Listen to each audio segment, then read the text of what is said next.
Oui, merci Madame la Présidente, merci Monsieur le Professeur pour votre exposé.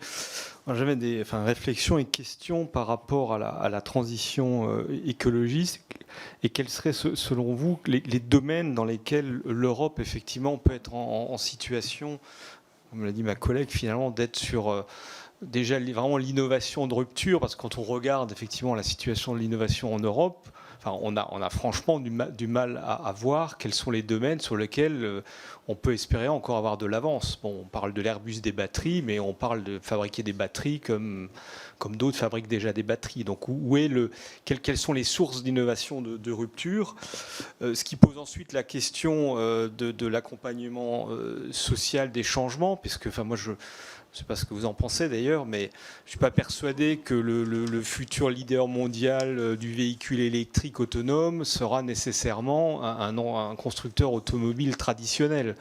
Là, c'est cette question finalement de comment est-ce que les industries se transforment et comment est-ce qu'on va accompagner les changements sociaux, les besoins de formation et la solidarité qui va avec entre effectivement des régions qui...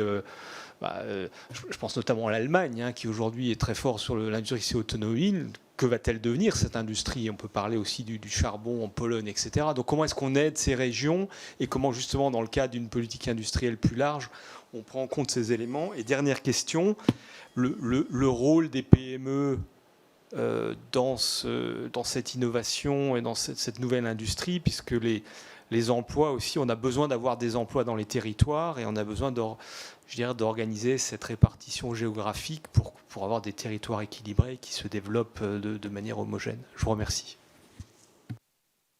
Merci. Xavier Paluskiewicz.